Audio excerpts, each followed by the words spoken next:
Assalamualaikum warahmatullahi wabarakatuh. Bertemu kembali dengan channel Ibra Fatih 18, channel sejarah, pengajian, ilmu leluhur, dan budaya Nusantara. Saat ini kita akan kembali berdiskusi tentang sejarah. Mungkin Anda, para pemirsa setia channel Ibra Fatih 18, seringkali mendapatkan atau menemukan konten-konten yang mengatakan bahwa Islam merusak budaya Nusantara di berbagai platform media sosial. Saya pun demikian. Saya menemukan beberapa konten, bahkan sangat banyak ya, konten yang mengatakan bahwa Islam merusak budaya asli Nusantara.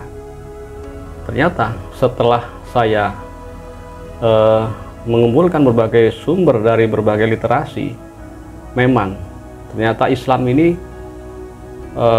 telah menghancurkan beberapa budaya asli Nusantara. Yang akan kita bahas ini hanya saya ambil 5 sampel dari budaya asli Nusantara yang dirusak oleh Islam. 5 budaya ini saya ambil karena saya kira sangat penting. Baik, kita mulai diskusinya. Seperti biasa, saya kembali berpesan kepada Anda semuanya, marilah kita menjaga kerukunan antar sesama anak bangsa. Dan konten ini bukan bermaksud untuk menyinggung siapapun. Saya sebagai orang Jawa yang beragama Islam ingin meluruskan, benarkah apakah benar Islam telah merusak budaya asli Nusantara? Ternyata iya. Budaya Nusantara pertama yang dirusak oleh Islam adalah budaya Bhairawa Tantra. Bhairawa Tantra adalah sebuah sekte kelam yang berada di Nusantara sejak tahun 1297 Masehi. Sekte ini merupakan sebuah sinkretisme dari dua agama, kemudian melenceng dan jadilah sebuah sekte tersendiri yang sering melakukan berbagai upacara. Sekte Bhairawa Tantra ini merupakan sekte yang kelam karena di dalam upacara-upacaranya itu seringkali menggunakan manusia sebagai pengorbanan. Sekte ini memiliki pemahaman bahwa nafsu manusia itu akan mencapai puncaknya jika dimanja hingga mencapai ambang batas. Jadi manusia yang memiliki kecenderungan terhadap nafsu birahi oleh sekte ini difasilitasi sehingga nafsu tersebut merasa enak atau merasa pada puncaknya, sehingga diharapkan apabila melakukan ritual-ritual pemanjaan birahi, pada saatnya nanti akan berhenti dengan sendirinya. Sekte Bhairawa Tantra ini atau budaya Bhairawa Tantra ini melakukan sebuah upacara yang disebut dengan ritual Pancamakara Puja atau Malima. Dalam prosesi ritual ini mereka memakan atau melakukan 5 ma, yaitu matsya atau memakan ikan, kemudian mamsa memakan daging, madya meminum minuman keras, dan madra atau menari hingga mencapai sebuah ekstase atau mencapai puncak. Kalau sekarang dugem lah. Dan yang kelima adalah upacara maituna atau upacara berhubungan intim secara bersama-sama. Nah, praktek Pancamakara Puja ini biasanya dilakukan dengan menyediakan makanan. Saat itu belum disebut tumpeng ya, jadi mereka menyiapkan makanan berupa tumpeng, tetapi saat itu masih belum tumpeng namanya, atau sudah tumpeng tapi belum seperti sekarang. Kemudian di sana juga disiapkan daging ikan, juga daging, akan tetapi sayangnya daging ini adalah daging manusia, khususnya didapatkan dari seorang perawan yang masih belum menstruasi.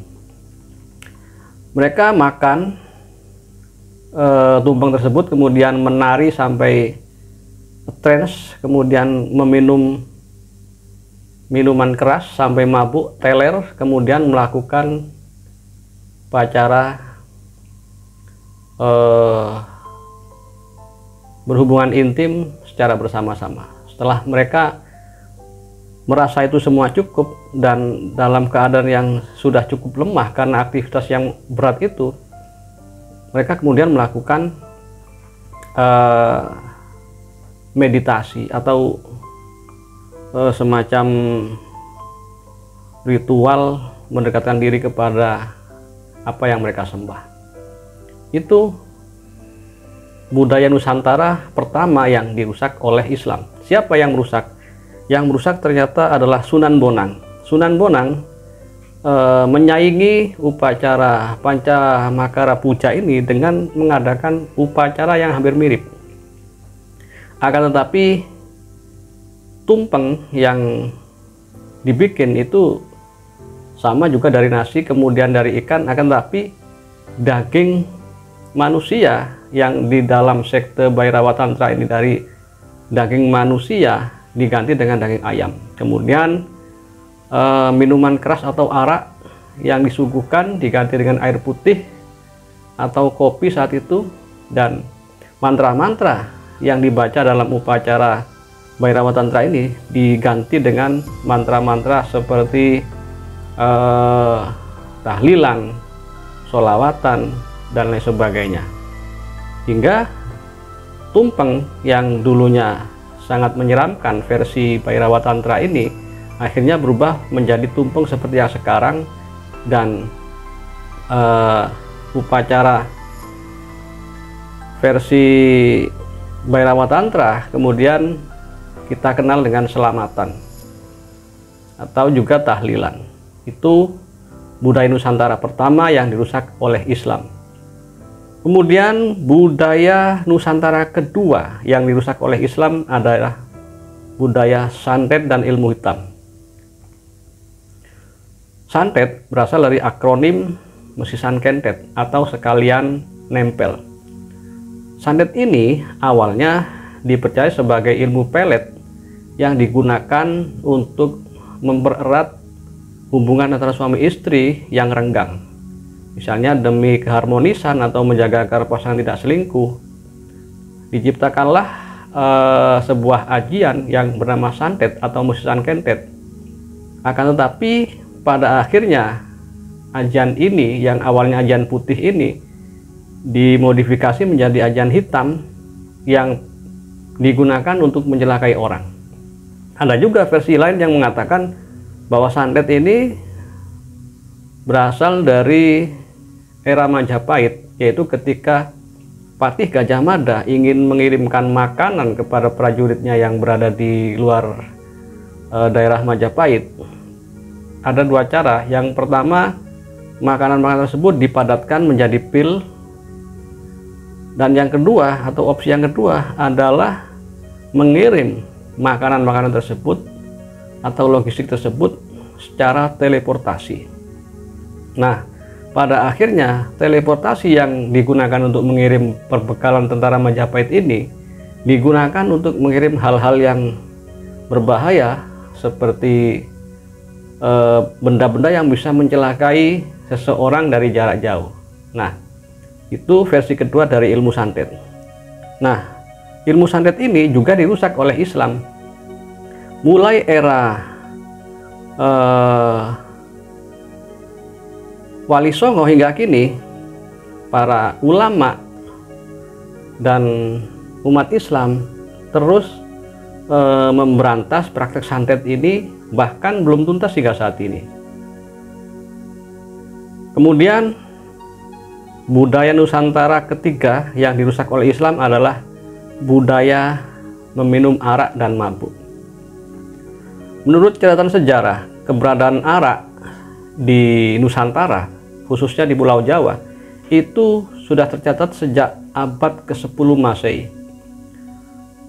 Kakawin Adi Parwa menyebutkan ada berbagai jenis miras, salah satunya adalah waragak, towok atau tuak tai atau badjak atau badek dan budur.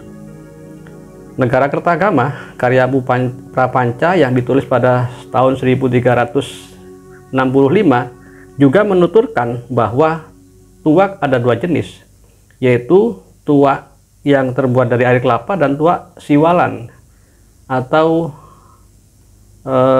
air yang disarikan atau disadap dari buah nira. Kalau menurut catatan Tionghoa, tuak sudah ada di Nusantara pada abad ke-7 Masehi, di mana orang Holing atau orang-orang di kerajaan Kalingga sudah membuat arak dari bunga pohon kelapa yang menggantung atau pohon aren. Kemudian pada masa kerajaan Islam pertama di Aceh, Sultan Alauddin dari Perak dan Sultan Iskandar Sani saat itu memberikan hukuman yang sangat berat kepada para pelaku dan pembuat minuman keras. Itulah selain Wali Songo memberantas budaya asli Nusantara yang suka mabuk ini dengan salah satunya dengan moh limo atau moh atau tidak mau melakukan 5 perkara yang salah satunya adalah mabuk. Ternyata pada era kerajaan Islam pertama pada abad ke-13 atau seera ini ya, tapi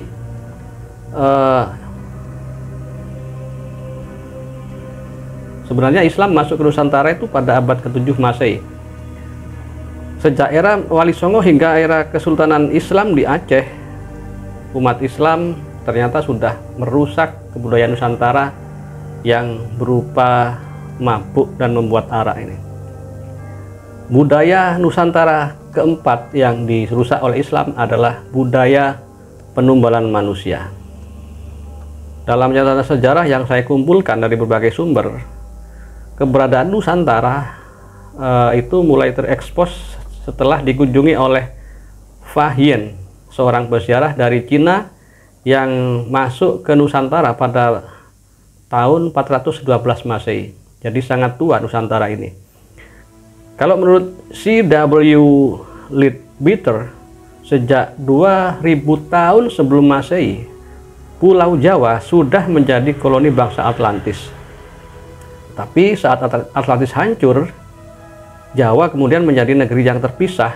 Nah, saat itulah ketika dikuasai oleh bangsa Atlantis ini, ilmu gaib dan ilmu hitam diajarkan di Nusantara, khususnya di Jawa. Oleh karena itu, para demit kemudian menguasai Nusantara, khususnya di Pulau Jawa, dengan mengerahkan kekuatan sehingga sering terjadi letusan gunung Merapi dan gempa bumi, serta bencana-bencana yang lain. Akhirnya, para leluhur Jawa saat itu, para leluhur Nusantara saat itu mencegah kemarahan dedemit itu dengan menumbalkan manusia. Kemudian saat Aji Saka datang ke Jawa dan menanami tumbal, beliau berhasil menyingkirkan pengaruh aliran hitam di Jawa. Akan tetapi tumbal Aji Saka ini ternyata tidak bertahan lama dan Jawa kembali dikuasai oleh kuasa gelap. Lalu pada abad ke-13 datanglah Syekh Subakir yang merusak budaya penumbalan manusia ini dengan cara menetralisir Pulau Jawa dengan menanami tumbal di pusat Pulau Jawa, yaitu di Gunung Tidar, Magelang. Demikian para pemirsa, beberapa budaya Nusantara yang dirusak oleh Islam. Jadi pendapat kawan-kawan, terutama dari kawan-kawan yang mengaku kejawen ya, saya masih ragu dengan para konten kreator yang mengatakan bahwa Islam tidak rukun dengan kejawen ini, karena saya tahu beberapa guru saya yang mengajarkan ilmu kejawen sebenarnya sangat santun dan tidak pernah melukai perasaan orang lain dengan, jangankan dengan perbuatan, dengan kata-kata saya tidak mau. Nah, ini kira-kira kawan-kawan yang suka mengolok-olok agama orang lain, kemudian memaksakan bahwa semua orang Nusantara harus kembali kepada agama lama ini, apakah benar-benar penganut kejawen atau mereka yang pura-pura kejawen dan bermaksud untuk mengadu domba antara kejawen dengan Islam? Itu kecurigaan saya. Bagaimana menurut Anda semuanya? Demikian mungkin diskusi kita kali ini tentang budaya asli Nusantara yang dirusak oleh Islam. Catatannya memang benar, Islam adalah perusak budaya Nusantara. Salah satunya adalah yang telah kita bahas di depan. Nyata ada 4 budaya Nusantara yang dirusak oleh Islam. Demikian mungkin.